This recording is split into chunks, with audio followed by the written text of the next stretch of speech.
আসসালামু আলাইকুম। আমন্ত্রণ বাংলা ভিশন সংবাদে আপনাদের সাথে আছি মাহমুদ হোসেন। ওয়াশিংটন ডিসিতে ৩ দিন ব্যাপী বাংলাদেশ যুক্তরাষ্ট্র শুল্ক আলোচনার দ্বিতীয় দিনের আলোচনা শেষ হয়েছে।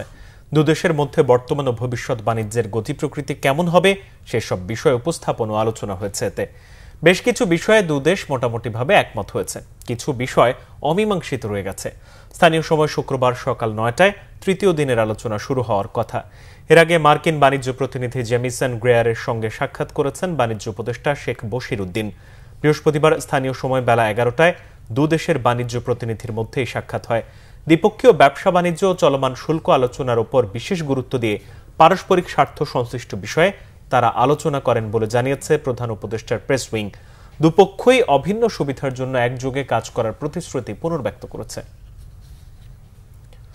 জনতা ব্যাংকের সাবেক চেয়ারম্যান অর্থনীতিবিদ ডক্টর আবুল বারকাতকে গ্রেফতার করেছে গোয়েন্দা পুলিশ। গতকাল রাত ১১টার দিকে রাজধানীর ধানমন্ডির বাসা থেকে তাকে গ্রেফতার করা হয়। পুলিশ বলছে দুদকের একটি মামলায় তাকে গ্রেফতার করে ডিবি হেফাজতে নেওয়া হয়েছে। আজ তাকে দুদকের কাছে হস্তান্তর করার কথা। এর আগে গত ৩রা জুন দুদকের উপপরিচালক নাজমুল হুসাইন বাদী হয়ে বাংলাদেশ ব্যাংকের সাবেক গভর্নর আতিউর রহমান, জনতা ব্যাংকের সাবেক চেয়ারম্যান আবুল বারকাত ও সাবেক পরিচালক জামাল উদ্দিন আহমেদ সহ ২৩ জনের বিরুদ্ধে জনতা ব্যাংকে অ্যাননটেক্সের ঋণ জালিয়াতির একটি মামলা করেন।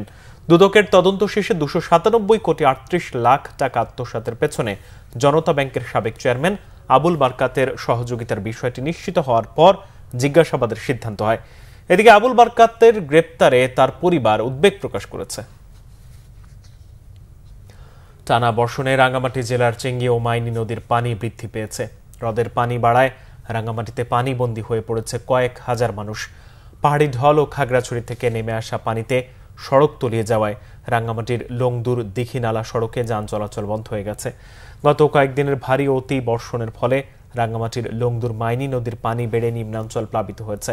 বাঘাইছড়ি ও লংদুর নিম্নাঞ্চল প্লাবিত হওয়ায় এরই মধ্যে বেশ কয়েকটি গ্রামের মানুষ পানিবন্দী হয়ে মানবেতর জীবনযাপন করছে। রাস্তা ডুবে যাওয়ায় নৌকা দিয়ে চলাচল করতে হচ্ছে। পাহাড়ি ঢলে লংদুর লেমুছড়ি ডাঙ্গা বাজারের বিভিন্ন এলাকায় ফসলি জমি পানিতে তলিয়ে যাওয়ায় ব্যাপক ক্ষতি হয়েছে ফসলের। প্রশাসন ও ইউনিয়ন পরিষদের পক্ষ থেকে বন্যা কবলিতদের সহযোগিতায় আশ্রয় কেন্দ্র খোলা হয়েছে। এদিকে পাহাড়ি এলাকায় ঝুঁকিপূর্ণ বসবাসকারীদের সরিয়ে নেয়ার উদ্যোগ নিয়েছে উপজেলা প্রশাসন। এদিকে ফেনীতে নতুন করে প্লাবিত হয়েছে ছাগলনাইয়া ও সদর। পানিবন্দী প্রায় ১.৫ লাখ মানুষ। রাজধানীর সূত্রাপুরে গ্যাস লিকেজ থেকে বিস্ফোরণে মা, বাবা ও ৩ সন্তান দগ্ধ হয়েছেন। তাদেরকে জাতীয় বার্ন ও প্লাস্টিক সার্জারি ইনস্টিটিউটে ভর্তি করা হয়েছে। বৃহস্পতিবার দিবাগত রাত ১:৩০টার দিকে এই দুর্ঘটনা ঘটে। দগ্ধরা হলেন ভ্যান চালক রিপন, তার স্ত্রী চাঁদনি, ছেলে তামিম, রোকন ও ১.৫ বছরের কন্যা শিশু আয়েশা। দগ্ধ রিপনের মামা জাকির হোসেন জানান, সূত্রাপুর কাগজিটোলা সাইদ চেয়ারম্যানের বাড়ির পাশের একটি ৫তলা বাড়ির নিচতলায় ভাড়া থাকে ওই পরিবারটি। রাতে সবাই ঘুমিয়েছিল। এমন সময় হঠাৎ করে বাসায় বিস্ফোরণ ঘটে। বিস্ফোরণ থেকে আগুনে দগ্ধ হয় তারা।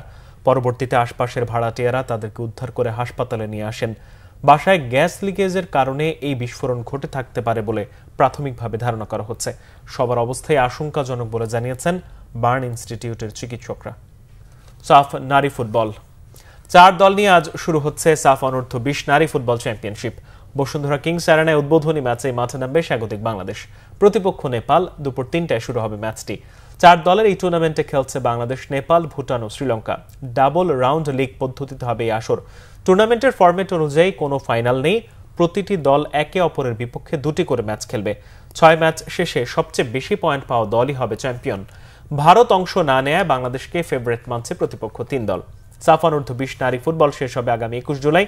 স্বাগতিক বাংলাদেশের চোখ শিরোপায়। তাই এশিয়ান কাপ বাছাই খেলে আসা দলের ৭ ফুটবলারকে অনূর্ধ্ব-২০ দলে রেখেছেন কোচ পিটার বাটলার। এই দলেরও নেতৃত্ব আফিদা খন্দকারের কাঁধে। তবে জাতীয় দলের অনেক খেলোয়াড় থাকলেও এই আসরে নতুনদেরই বেশি সুযোগ দিতে চান বাটলার।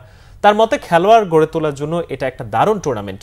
ভবিষ্যৎ ঋতুপর্ণা, মনিকাদের খুঁজে পেতে চান স্বাগতিক কোচ। শিষ্যদের অনুশীলনে প্রস্তুত করেছেন তিনি। বাটলারের হাত ধরেই মিয়ানমারে নারী এশিয়ান কাপ বাছাইয়ে অপরাজিত থেকেছে জাতীয় দল। যোগ্যতা অর্জন করেছে প্রথমবার নারী এশিয়ান কাপে খেলার। সাফ নারী অনূর্ধ্ব-২০ টুর্নামেন্টেও অজেয় থাকার প্রত্যাশা বাংলাদেশের। আমাদের প্রিপারেশন আলহামদুলিল্লাহ ভালো। খুব বেশি সময় পাইনি আমরা, যেহেতু মায়ানমারে কোয়ালিফাই রাউন্ড খেলতে যাওয়ার কারণে। তারপরেও আমরা যতটুকু সময় পেয়েছি কোচ বলেছে ওভাবেই করেছি। I'm sure Sri Lanka, Nepal All the teams competing are in the same situation. They're here to actually develop. It's not win-win-win at all cost.